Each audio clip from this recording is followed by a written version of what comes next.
ኤአይ እና የሥራው ዓለም ትልቁ አብዮት ስራዎች ይጠፋሉ። ሁለንተናዊ የገቢ ድጋፍ ዩቢአይ መፍትሄ ነው። ጥልቅ ትንታኔ በሰው ልጅ ታሪክ ውስጥ እያንዳንዱ ትልቅ የቴክኖሎጂ ለውጥ ከስራ መጥፋትና ከተለመደው የኑሮ ዘይቤ መዛባት ጋር አብሮ ይመጣል። ከ19ኛው ክፍለ ዘመን ሉዳይቶች በእንግሊዝ የሽመና ማሽኖችን ከማውደም አንስቶ እስከ 1980ዎቹ የመኪና ፋብሪካ ሰራተኞች ሮቦቶች ወደ ፋብሪካ ሲገቡ ከስራ እስከ መውጣት ድረስ የመቋቋም እንቅስቃሴዎች ተነስተዋል፣ ተጨፍልቀዋል ወይም ተረጋግጠዋል። በመጨረሻም ቴክኖሎጂዎቹ ያስገቡት አዲስ የኢኮኖሚና ማህበራዊ ስርዓት የራሱን ቦታ ይይዛል። በአንደኛው ክፍለ ዘመን አርቲፊሻል ኢንተለጀንስ ኤአይ የሚጠራው አዲስ ቴክኖሎጂ ተመሳሳይ ጥያቄዎችን እያነሳ ነው። ለአንዳንዶች ምርታማነትን ከፍ የሚያደርግ መሳሪያ ሲሆን፣ ለሌሎች ደግሞ ቁጥጥር ሊደረግበት የማይችል ስጋት ነው። አሁን ብሩህ ተስፋ ያላቸው ሰዎች እየበረቱ ይመስላል። የፕሬዝደንት ዶናልድ ትራምፕ አስተዳደር ኤአይ በመጨረሻም የዓለም ኢኮኖሚን የሚመራ ኃይል እንደሚሆን ያምናል። እናም በስራ ላይ በማዋሃድበት ሂደት ላይ ለመምራት ተስፋ ያደርጋል። ነገር ግን ኤአይ አቅሙንና ተቀባይነቱን እያሰፋ በሄደ ቁጥር የሰው ልጅ በአንዳንድ ስራዎች እንደሚበልጥና በዚህም የስራ ኃይል ጉልህ ክፍል በራስ ሰር እንደሚያስወግድ እየታየ ነው። ኤአይ እና የስራ ገበያው አስደንጋጭ ትንበያዎች በኤአይ በስራ ስምሪት ላይ የሚያሳድረው ተጽዕኖ ትንበያዎች አስደንጋጭ ናቸው። የጄኔራል ሁፍ የሰብአዊነት ፈንድ መስራችና ፕሬዝደንት የሆኑት ጊሴል ሁፍ እንዳሉት በኤአይ ምክንያት እስከ 28 ድረስ 45 ሚሊዮን የአሜሪካ ስራዎች ሊጠፉ ወይም በከፍተኛ ሁኔታ ሊለወጡ እንደሚችሉ ተንብየዋል።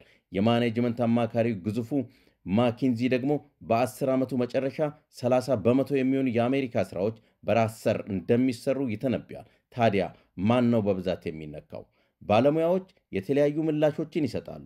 ሁፍ የነጭ አንገት የዋይት ኮላር እና የሰማያዊ አንገት ብሉ ኮላር ሰራተኞች ሊነኩ እንደሚችሉ ከጊዜያዊ ስራዎች እስከ ቋሚ ስራዎች ድረስ በተለይም እንደ ዳታ ማስገባት ዳታ ኢንትሪ እና የደንበኞች አገልግሎት ከስተመር ሰርቪስ ያሉት ተደጋጋሚ ስራዎች ከፍተኛ ስጋት ውስጥ እንደሚወድቁ ይተነብያል። የፔንሲልቫኒያ ዩኒቨርሲቲ የዋርተን ትምህርት ቤት የንግድ ኢኮኖሚክስ ፕሮፌሰር የሆኑት ቤንጃሚን ሎክውድ ተደጋጋሚ ወይም ቀመርን የሚከተሉ ስራዎች በቀላሉ ሊፈናቀሉ እንደሚችሉ ያምናል። ኢኮኖሚክስ ተንታኝ ሊዶንግ ሃይ ንጉዋዬ ደግሞ ተደጋጋሚ ስራዎች በራስ ሰር ሲሰሩ የመግቢያ ደረጃ የነጭ አንገት ስራዎች መታወክ ያጋጥማቸዋል ብለዋል። ኤአይን የሚጠቀሙ ጥቂት ባለሙያዎችን ያካተቱ ቡድኖች በመመረጣቸው ወጣት የኮሌጅ ተመራቂዎች የሥልጠና ዕድሎቻቸው እየጠፉ ነው ሲሉም አክለዋል። ኢኮኖሚስት ሊቪን ፎርጌት ደግሞ የተሻለው ጥያቄ ኤአይ የትኞችን ሥራዎች መተካት አይችልም የሚለው ነው ትላለች። ቀድሞውንም ቢሆን ቻትቦቶች አብዛኞቹን የቀጥታ የደንበኞች አገልግሎት ወኪሎችን በመስመር ላይ ተክተዋል። በርካታ የቴክኖሎጂ ኩባንያዎች ዋና ሥራ አስፈጻሚዎች ሲኢኦስ በቅርብ ጊዜ ያደረጓቸው የሥራ ቅነሳዎች ምክንያት ኤአይን ይበልጥ ማተኮራቸውን ጠቅሰዋል።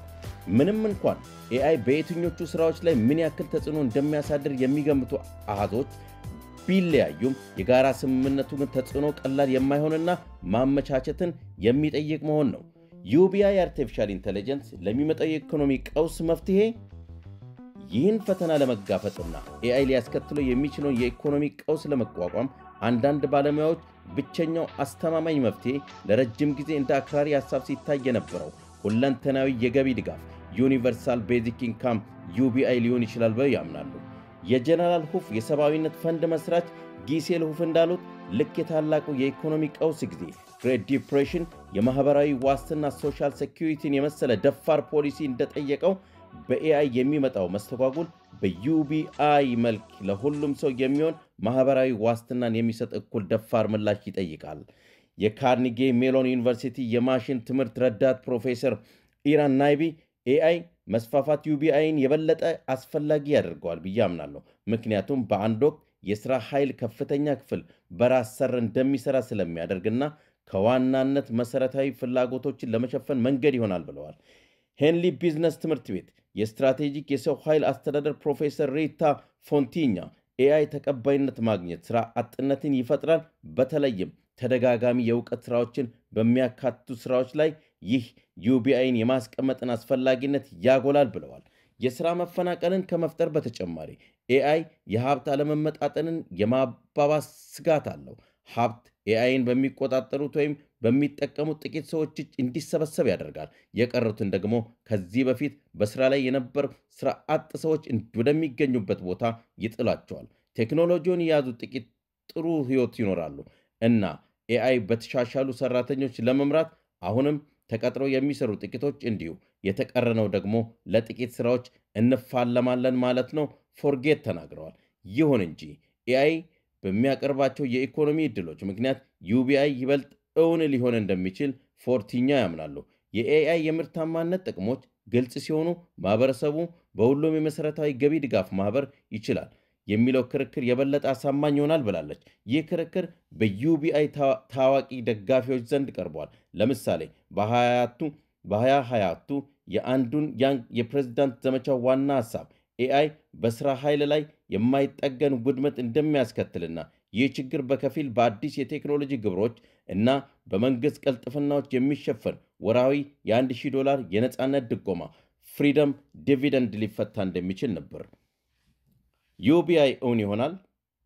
ተግዳሮቶችና ተስፋዎቹ ሂውስተን ፎርስት በክፍያ ቴክኖሎጂ ድርጅቶች ዩኤስአይኦ ዋና የምርት ኦፊሰር ሲሆን በአሜሪካ ውስጥ በበርካታ ዩቢአይ ፕሮግራሞች ላይ ሰርተዋል። ከነዚህ መካከል ከፍተኛ ገቢ ላላቸው እናቶች ያለምንም ቅድመ ሁኔታ የገንዘብ ድጋፍ ያደረገው የኒውዮርክ ብሪጅ ፕሮጀክት እና ለ5000 ቤተሰቦች 12 ወራት ወርሃዊ $500 የሰጠው የቺካጎ ሬዚሊየንት ኮሚኒቲ ፓይለት ይገኙበታል። ፎረስት ለኒውስዊክ እንደተናገሩት የመሰረታዊ ገቢ ፕሮግራም ከአዲሱ ሐሳብ ወደ ዋና ፖሊሲ የመሸጋገሩ ዕድል በማህበራዊ አመለካከት ላይ ሊመሰረት ይችላል። ይህም ለዩቢአይ ጽንሰ ሐሳብ በተለይ ደጋፊ አልነበረም ብለዋል። ይሁን እንጂ ደካማ ኢኮኖሚ በእርግጠኝነት አሜሪካን ወደ ተግባር ሊያነሳሳት ይችላል ሲሉ አክለዋል።